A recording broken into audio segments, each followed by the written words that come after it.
안녕하세요. 반도체 산업 분석 학회를 진행하게 된 58기 김창재입니다. 지금부터 제 발표를 시작하도록 하겠습니다.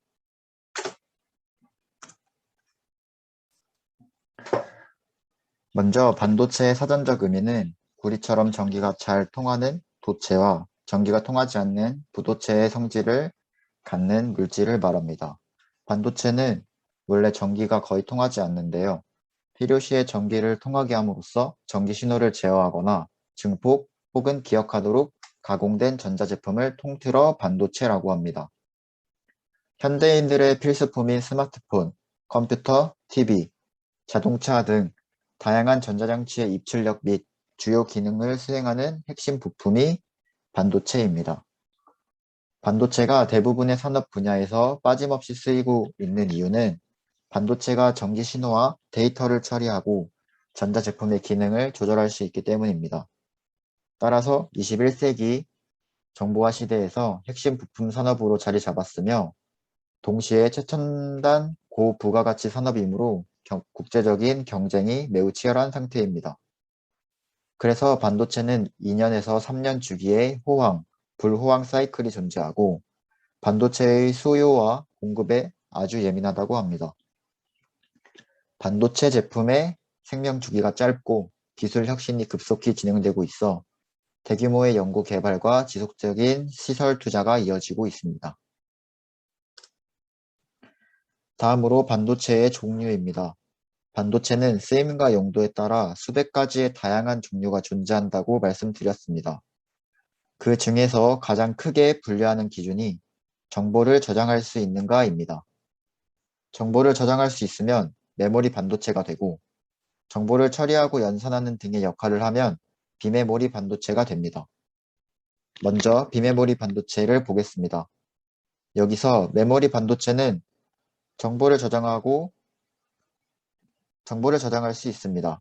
그럼 정보를 잠깐 저장하는가 아니면 계속 저장해주냐의 차이로 구분할 수 있습니다. 따라서 이는 반도체의 정보 처리 속도 향상을 위해 잠깐 동안 정보를 저장해주는 D램과 처음부터 정보의 저장이 주 목적으로 만들어진 낸드 플래시로 나뉠 수 있습니다. 다음으로 비메모리 반도체는 컴퓨터의 중앙 처리 장치 CPU나 스마트폰에서 CPU 역할을 하는 애플리케이션 프로세서 등 두뇌 역할에 해당하는 제품입니다. 데이터의 연산 및 제어, 정보 처리 역할을 수행하는 반도체를 말합니다. 최근 자율주행, 사물인터넷, 인공지능, 빅데이터 등 미래 4차 산업 생산품의 핵심 부품에는 이 시스템 반도체가 필수적이라고 볼 수 있습니다.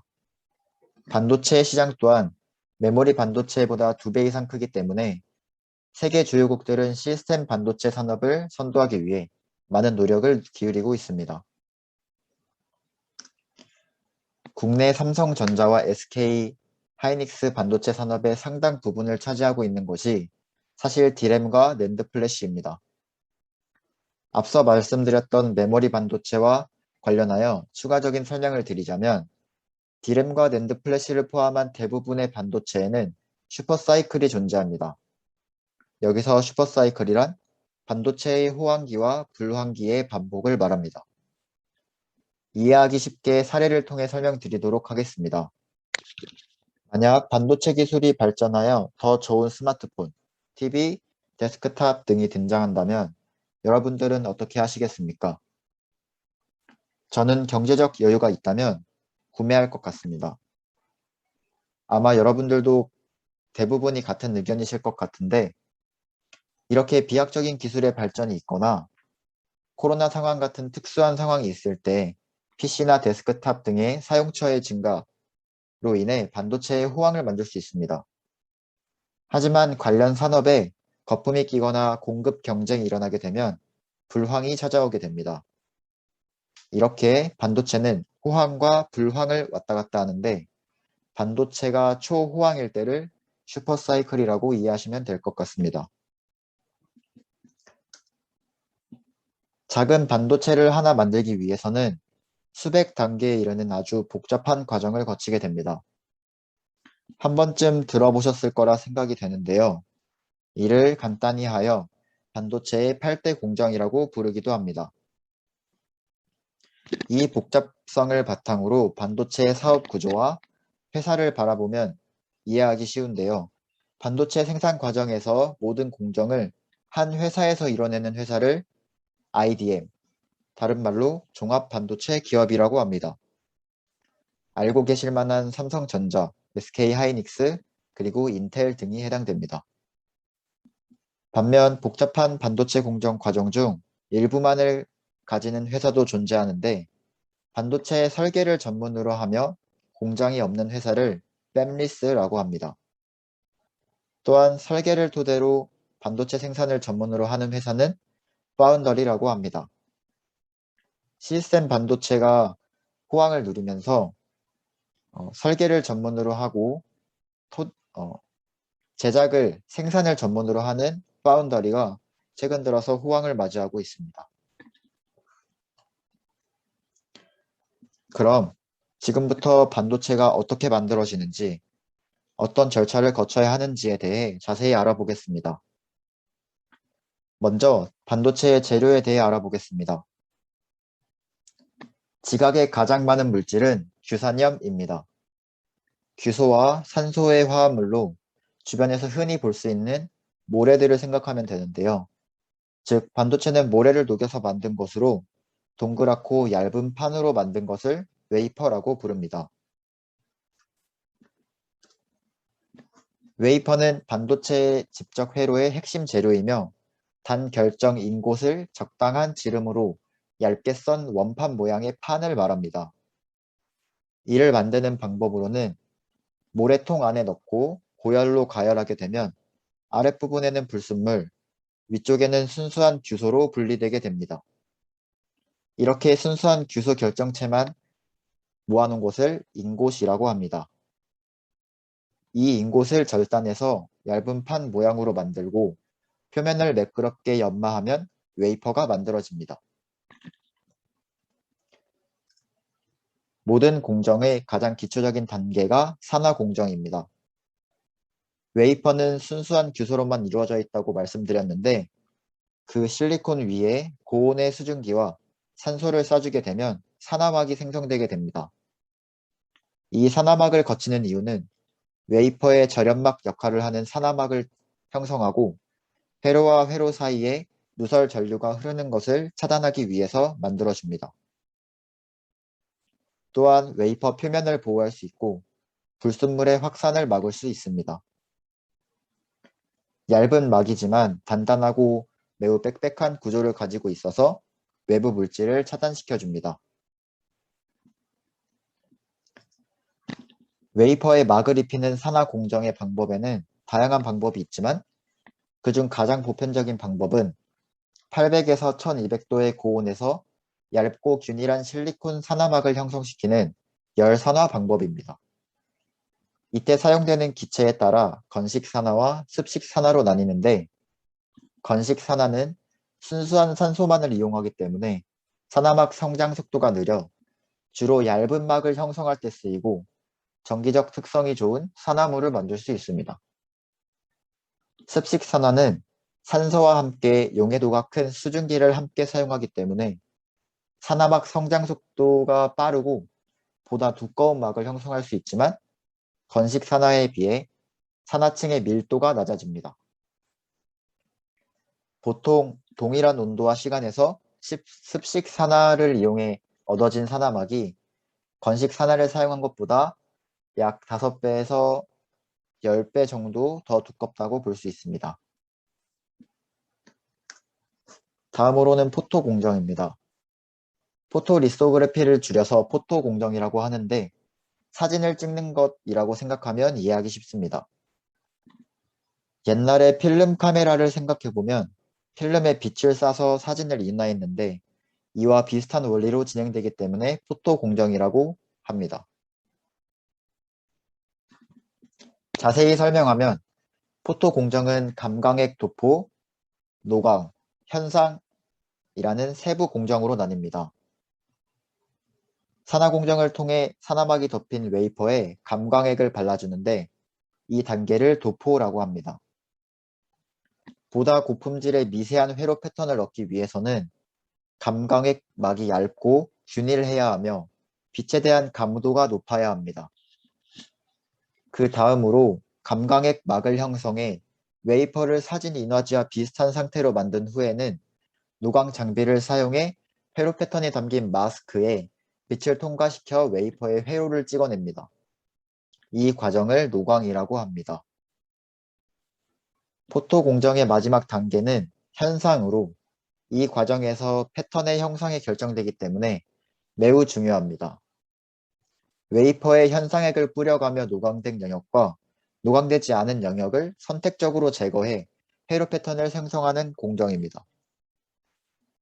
웨이퍼 위에 균일하게 입혀진 감광액은 빛에 어떻게 반응하는가에 따라 양성 혹은 음성으로 분류됩니다. 양섬 감광액의 경우 노광되지 않은 영역을 남기고 음성 감광액의 경우 노광된 영역만 남겨 상용하게 됩니다. 다음으로 시각 공정입니다. 포토 공정을 통해 회로도를 그려지게 되면 다음으로 빛에 반응하게 되는 감광액을 제거해주게 됩니다. 이 과정에서 원하지 않는 부분은 부식을 통해 제거해주면서 원하는 회로를 만들어 가는데 반도체를 구성하는 여러 층의 얇은 막에 원하는 회로 패턴을 형성하는 과정을 반복합니다. 이때 시각 공정은 시각 반응을 일으키는 물질의 상태에 따라 습식과 건식으로 나뉩니다. 건식 시각은 반응성 기체, 이온 등을 이용해 특정 부위를 제거하는 방법이며 습식 시각은 용액을 이용하여 화학적인 반응을 통해 시각하는 방법입니다. 건식 시각은 습식 시각에 비해 비용이 비싸고 방법이 까다로운 단점이 있으나 최근에는 나노 단위의 고집적화되는 반도체 기술 변화에 따라 회로 선폭 역시 미세해지고 있습니다. 이에 따라 수요를 높이기 위한 방법으로 습식보다는 건식 시각이 확대되고 있습니다. 건식 시각은 플라즈마 시각이라고도 합니다. 일반 대기압보다 낮은 압력인 진공 챔버에 가스를 주입한 후 전기 에너지를 공급하여 플라즈마를 발생시킵니다. 이때 이온화에 의해 생성된 추가 전자도 연쇄 반응에 의해 또 다른 이온화를 일으키면서 이온의 수가 급격하게 늘어나게 됩니다. 이 상태를 플라즈마 상태라고 하고 플라즈마 상태에서 해리된 반응성 원자가 웨이퍼 위를 덮고 있는 막질 원자와 만나 강한 휘발성을 띠면서 표면에서 떨어져 나가게 되는데 이러한 반응을 통해 감광액 보호막으로 가려져 있지 않은 막질은 제거되게 됩니다. 다음으로는 방막 형성 단계입니다. 사람의 손톱보다 작고 종이만큼 얇은 반도체 칩에는 미세하고 수많은 층이 존재합니다. 마치 고층 빌딩처럼 높고 견고하게 쌓여 복잡한 구조를 이루고 있는데요. 이러한 구조를 형성하기 위해서는 반도체의 원재료가 되는 단결정 실리콘 웨이퍼 위에 단계적으로 방막을 입히고 회로를 그려넣는 포토 공정을 거쳐 불필요한 부분을 선택적으로 제거하는 시각 공정과 세정하는 과정을 여러 번 반복하게 됩니다. 이때 회로 간의 구분과 연결, 보호 역할을 하는 얇은 막을 방막이라고 하며 웨이퍼 위에 원하는 분자 또는 원자 단위의 방막을 입히는 일련의 과정을 증착이라고 합니다. 두께가 워낙 얇기 때문에 웨이퍼 위에 균일하게 방막을 형성하기 위해서는 정교하고 세밀한 기술력을 필요로 합니다. 이때 반도체가 정기적 성질을 가지게 하는 공정이 수반되어야 합니다. 전기가 통하는 도체와 통하지 않는 부도체의 성질을 동시에 가진 반도체에서 이온 주입 공정은 실리콘 웨이퍼에 반도체에 생명을 불어넣는 작업입니다. 순수한 반도체는 규소로 되어 있어 전기가 통하지 않으나 불순물을 넣어줘서 전기를 흐르게 하면 전도성을 갖게 됩니다. 다음으로는 금속 배선 공정입니다. 포토, 시각, 이온 주입, 그리고 증착 공정을 반복하면 웨이퍼 위에 수많은 반도체 회로가 만들어집니다. 이 회로가 동작하기 위해서는 외부에서 전기적 신호를 가해 주어야 하는데요. 신호가 잘 전달되도록 반도체 회로 패턴에 따라 전기기를 연결하는 작업을 금속 배선 공정이라고 합니다. 금속 배선 공정은 전기가 잘 통하는 금속의 성질을 이용합니다. 반도체의 회로 패턴을 따라 금속선을 이어주는 과정인데 금속선 배전 공정의 모든 금속을 사용할 수 있는 것은 아닙니다. 금속 재료의 필요 조건으로는 다음 나와 있는 PPT를 참고하시면 됩니다. 다음으로는 EDS 공정입니다. EDS 공정은 웨이퍼 위에 전자 회로를 그리는 팹 과정과 최종적인 제품의 상태를 갖추기 위해 패키지 공정 사이에 진행됩니다. 즉, 정기적 특성 검사를 통해 개별 칩들이 원하는 품질 수준에 도달했는지를 확인하는 공정입니다. EDS 공정은 반도체의 수율을 높이기 위해 반드시 필요한 공정입니다. 수율은 웨이퍼 한 장에 설계된 최대 칩 개수 대비 생산된 양품 칩의 개수를 백분율로 계산한 것으로 반도체의 생산성과 직결됩니다. EDS 공정은 세분화된 여러 단계가 있지만 다음과 같이 크게 4단계로 나뉘게 됩니다. 1단계 ET 테스트와 WBI입니다. 두 번째로 Hot and Cold 테스트입니다. 세 번째로 리페어와 파이널 테스트, 그리고 4단계로 인킹 테스트가 있습니다.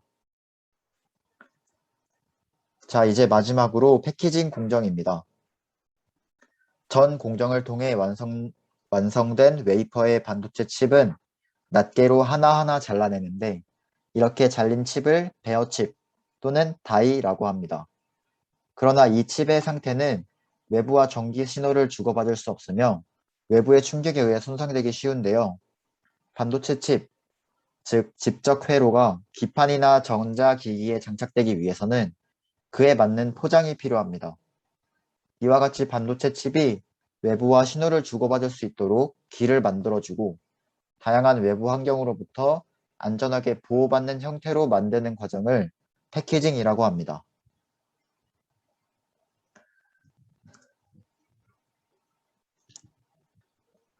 패키징 공정에는 먼저 웨이퍼 절단, 그 다음으로는 칩 절단이 있고 그 다음으로는 금속 연결, 마지막으로 성형 공정 이렇게 이루어지고 있습니다. 네, 지금까지 했던 반도체의 8대 공정을 정리하면 다음과 같은 단계를 거치는 것을 확인할 수 있습니다. 먼저 웨이퍼 제작 단계를 거치고 그 다음에 산화 강정, 그 다음에 포토 공정, 그 다음에 식각 공정, 방막 공정, 그리고 금속 배선 공정, 그리고 EDS 마지막 패키징 공정까지 총 8개의 공정을 거치게 됩니다. 네, 지금까지 반도체가 탄생하기까지의 주요한 8대 공정을 살펴보았는데요. 실리콘 인곳을 잘라 만든 원판형 웨이퍼가 손톱보다 작은 크기의 반도체가 되어 우리 생활에 쓰이기까지 매우 복잡하고 세밀한 공정을 거친다는 것을 알 수 있었습니다. 지금까지 반도체 산업의 개요와 구조, 그리고 8대 공정까지 알아보았습니다. 반도체 산업에 대해 혼자 공부하고 자료를 모으다 보니 조금 부족할 수 있다는 점 양해 부탁드립니다. 그래도 제 발표가 조금이나마 도움이 되셨다면 정말 기쁠 것 같습니다. 지금까지 긴 발표를 들어주셔서 감사합니다. 이상 발표를 마치도록 하겠습니다.